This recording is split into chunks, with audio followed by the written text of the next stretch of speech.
Hello dear students, we are going to learn a new topic. Our topic of discussion is eukaryotic cell and structure of eukaryotic cell and difference between different types of eukaryotic cell, that is plant, animal cell, and how questions has come from this topic. We are going to discuss about this. Hello प्यारे बच्चों, इस video में हम discuss करने वाले एक नया topic और हमारा टॉपिक और डिस्कशन है यूकैरियोटिक सेल है, जिसमें हम स्ट्रक्चर यूकैरियोटिक सेल डिस्कस करेंगे और डिफरेंस देखेंगे डिफरेंट टाइप के यूकैरियोटिक सेल, प्लांट और एनिमल सेल के बीच में, और एग्जाम में कैसे क्वेश्चंस आते हैं। और यहाँ से आने वाले क्वेश्चंस काफ़ी ट्रिकी भी बन जाते हैं, टाइम भी ले जाते हैं, कभी कभी मिस्टेक भी हो जाती है।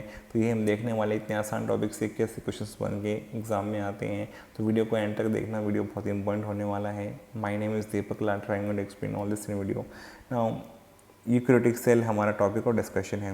यूकैरियोटिक सेल के हम एग्जाम्पल की बात करें तो यहाँ पे एग्जाम्पल्स जो है, प्रोटिस्ट भी यूकैरियोटिक सेल का एग्जाम्पल है जो कि किंगडम प्रोटिस्टा में आता है। फंजाई जो कि किंगडम फंजाई में आता है, ये भी यूकैरियोटिक सेल का एग्जाम्पल है। प्लांट्स जो किंगडम प्लांटी में आते हैं, ये भी यूकैरियोटिक सेल का एग्जाम्पल है। और एनिमलिया किंगडम के अंदर एनिमल्स आते हैं, तो ये भी यूकैरियोटिक सेल के एग्जाम्पल हैं।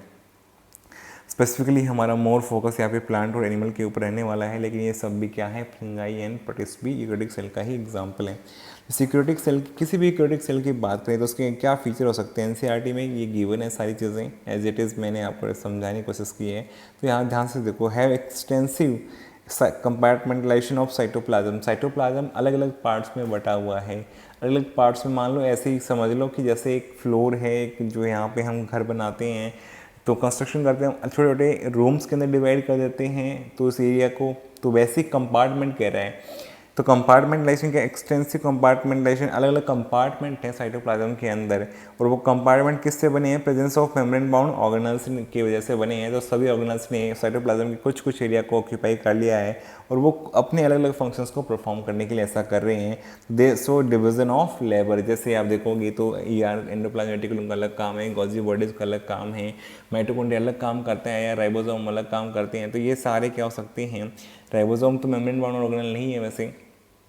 तो कंपार्टमेंटलाइजेशन किस लिए हुआ है, मेम्ब्रेन बाउंड ऑर्गेनल्स की प्रेजेंस की वजह से हुआ है।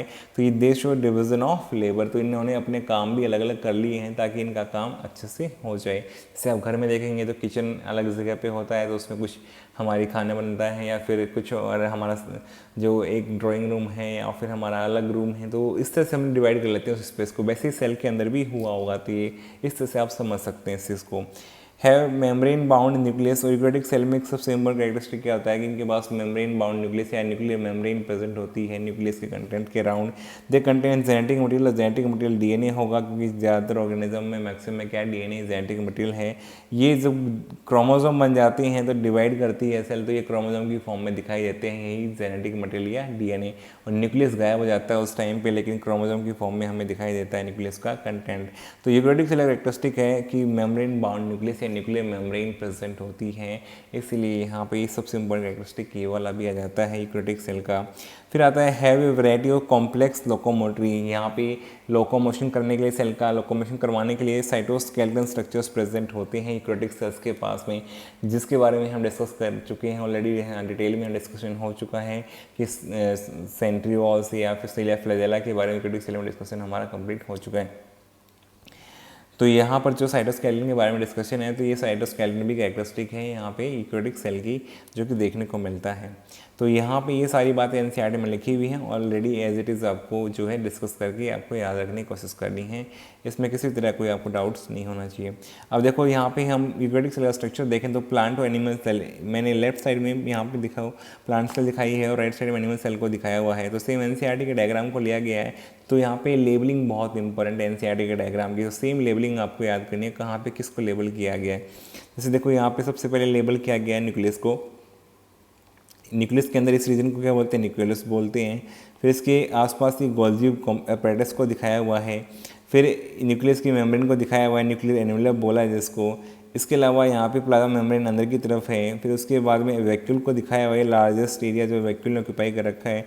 प्लांट सेल को जोड़ने वाली क्या है, मिडिल लमेला दिखाई हुई है यहाँ पे। सबसे बाहर की लेयर क्या है, सेल वॉल है, ये माइटोकॉन्ड्रिया दिखाया हुआ है यहाँ पर। इसके अलावा छोटे छोटे स्ट्रक्चर जो कि राइबोसोम दिखाए हुए हैं, यहाँ पे क्लोरोप्लास्ट दिखाया हुआ है। इसके अलावा साइटोप्लाज्म इसको लेबल किया हुआ है, प्रॉक्सीसोम को दिखाया हुआ है, माइक्रोट्यूब्यूल्स को दिखाया हुआ है, प्लाज्मोडेस्माटा दिखाए हुए हैं सेल वॉल के अंदर। इसके अलावा यहाँ पे SCR दिखाया हुआ है, लाइसोसोम भी दिखा दिए हैं कुछ थोड़े बहुत यहाँ पे, और रफ एंडोप्लाज्मिक रेटिकुलम को दिखाया गया है। तो ये सारे लेवल प्लांट सेल में किए गए हैं। साथ में देखो एनिमल सेल के अंदर आपको यहाँ देखने को मिलेगा सिमिलरली जैसे यहाँ पे देखा था, तो अगर हम एनिमल सेल को देखेंगे तो इसके अंदर भी न्यूक्लियस को दिखाया गया है। यहाँ पे न्यूक्लियस के अंदर जो है यहाँ पे इस एरिया को दिखाया, न्यूक्लियस को दिखाया है, और इसकी कवरिंग को क्या बोलते हैं, न्यूक्लियर एनवेलप बोला जाता है। इसके अलावा स्मूथ एंडोप्लाज्मिक रेटिकुलम दिखाया हुआ है जिसके ऊपर राइबोसोम नहीं है। गोल्गी अपैरेटस को दिखाया हुआ है। इसके अलावा जो है यहाँ पे सेंट्रियोल जो कि एनिमल सेल में होते हैं, प्लांट सेल में नहीं होते हैं। इसके अलावा यहाँ पे प्रॉक्सीसोम को दिखाया हुआ है जो दोनों में मिल सकते हैं। लाइसोसोम भी जो है एनिमल्स में ज़्यादा काम करते हैं, प्लांट्स में कम करते हैं। राइबोसोम भी दोनों में मिलते हैं। माइटोकॉन्ड्रियन दोनों का कैरेक्टरिस्टिक है प्लांट एनिमल सेल का। RER रफ एंडोप्लाज्मिक रेटिकुलम को यहाँ पे दिखाया हुआ है, इसके ऊपर राइबोसोम है और इसको साइटोप्लाज्म यहाँ पे लेबल किया हुआ है। तो आप क्लियरली देख सकते हैं यहाँ पे इस तरह से लेबल किया हुआ है, और लेबल में कुछ भी क्वेश्चन आ सकता है। अब देखो यहाँ से क्वेश्चंस कैसे आते हैं, बहुत ही सिंपल क्वेश्चन आपको देखने को मिलेंगे। यहाँ पे आपको पहचान में आना चाहिए पहले तो। यहाँ पे अगर आपको थिक लेयर दिखाई दे रही है तो कौन सी सेल होगी, प्लांट सेल। देखो यहाँ पे लेयरिंग में सिंगल लेयर दिखाई दे रही है तो कैसी होगी, एनिमल सेल। पहले तो आपको ये पहचान में आना चाहिए, तभी आप कुछ आंसर कर पाएंगे।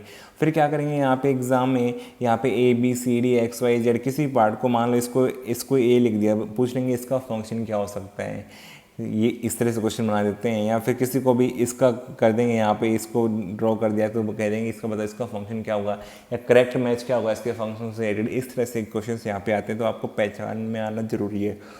Now difference between plant animal cell देखते हैं हम, और फिर इसके और क्वेश्चंस की डिस्कशन हम करने वाले हैं। प्लांट सेल और एनिमल सेल में डिफरेंस है, मेजर डिफरेंस हम डिस्कस करेंगे। जैसे साइज़ का डिफरेंस है, प्लांट सेल का साइज़ लार्ज होता है as compare to animal cell. तो यहाँ पे 10 to 100 माइक्रोमीटर तक, माइक्रोमीटर यूनिट याद रखना, प्लांट सेल हो सकता है, जबकि 10 to 20 माइक्रोमीटर तक एनिमल सेल का साइज होता है। सेल वॉल प्लांट्स में प्रेजेंट है, एनिमल्स में एब्सेंट होती है। मिडिल लेमेला प्लांट्स में प्रेजेंट है, एनिमल्स में एब्सेंट है। प्लास्टिड्स प्लांट में प्रेजेंट होते हैं, प्लांट सेल में। प्लास्टिड एनिमल सेल में एब्सेंट होते हैं। सेल्फ वैक्यूल प्लांट सेल में प्रेजेंट है, एनिमल सेल में स्मॉल, मैनी या टेम्परेरी हो सकते हैं, तो एब्सेंट कह सकते हैं एक तरीके से इसको। और सेंट्रिओल्स प्लांट सेल में एब्सेंट होते हैं, जबकि सेंट्रिओल्स एनिमल सेल में प्रेजेंट हो सकते हैं। तो these are differences between plant and animal cell. अब जो क्वेश्चन कैसे आया हुआ है, which of the following differentiates plant cell from animal cell.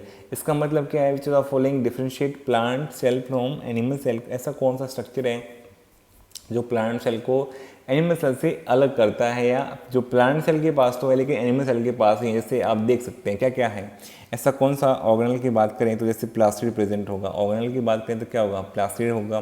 Plastid इसके पास होता है, प्लांट सेल के पास, एनिमल सेल के पास नहीं होता है। स्ट्रक्चर की बात करें जैसे सेल वॉल प्लांट सेल के पास है लेकिन एनिमल सेल के पास नहीं है। मिडिल लेमेला प्लांट सेल के पास है लेकिन एनिमल सेल के पास एब्सेंट है। यहाँ पे इसके अलावा जो है ऑर्गेनल की बात करें तो सेल्फ वैक्यूल प्लांट सेल के पास होता है, तो ये डिफ्रेंशिएट करता है प्लांट सेल को एनिमल सेल से, क्योंकि एनिमल सेल के पास वैक्यूल जनरली इतने एक्टिव या मिलते हैं तो बहुत छोटे साइज़ के होते हैं। इसके अलावा अभी the following differentiate the animal cell plant cell, और रिवर्स भी आ सकता है कि एनिमल सेल के पास जो है ऐसा कौन सा स्ट्रक्चर है, ऑर्गेनल है जो कि प्लांट सेल से अलग करता है। तो इसमें आंसर क्या आ जाएगा, सेंट्रियोल, क्योंकि सेंट्रियोल एनिमल सेल के पास तो है लेकिन प्लांट सेल के पास नहीं है। तो इस तरह के क्वेश्चंस बहुत बार आए हुए हैं जहाँ भी आपको सोचना पड़ता है द फॉलोइंग डिफरेंशिएट, जो एनिमल सेल को प्लांट सेल से डिफरेंशिएट करेगा या प्लांट सेल को एनिमल सेल से डिफरेंशिएट करेगा। इस तरह क्वेश्चंस काफ़ी यहाँ देखने को मिले हैं। तो बहुत ही ईजी टॉपिक है, इस ईजी टॉपिक से भी क्वेश्चंस आते हैं। ऐसा नहीं कि सारे क्वेश्चंस डिफ़िकल्टी होती है एग्ज़ाम में, कुछ क्वेश्चन आसान भी होते हैं। अगर चैप्टर से 4 क्वेश्चन आए तो हो सकता है कि 3 क्वेश्चन ईजी ही आए जिसमें टाइम ना लगे। और वो कब होगा, जब आपने ध्यान से इन सब चीज़ों को सुना होगा, ध्यान से रिवाइज़ कर रहे होंगे आप, तभी ये पॉसिबल है। अदरवाइज़ यहाँ पे आपको टाइम लग जाएगा, और टाइम लगेगा तो आपका कहीं ना कहीं परफॉर्मेंस पे इफेक्ट पड़ सकता है। तो डोंट वरी, आपको सारी बातें समझ में आ गई होंगी। हमने इस वीडियो में डिस्कस किया यूकैरियोटिक सेल के बारे में, यूकैरियोटिक सेल के अंदर स्ट्रक्चर्स को देखा, प्लांट सेल एनिमल सेल के स्ट्रक्चर्स को देखा, और फिर हमने प्लांट एनिमल सेल के डिफरेंस को देखा, और फिर डिफरेंट टाइप क्वेश्चन कैसे एग्जाम में आ सकते हैं, यही आपको यहाँ पे पहचान में आना चाहिए। आई होप आपको सारी बातें समझ में आ गई होंगी। वीडियो आपको अच्छा लगा तो वीडियो को लाइक करो, कमेंट करो, चैनल पर नया चैनल को सब्सक्राइब करो, अपने फ्रेंड्स के साथ शेयर करो। Thank you for watching the video.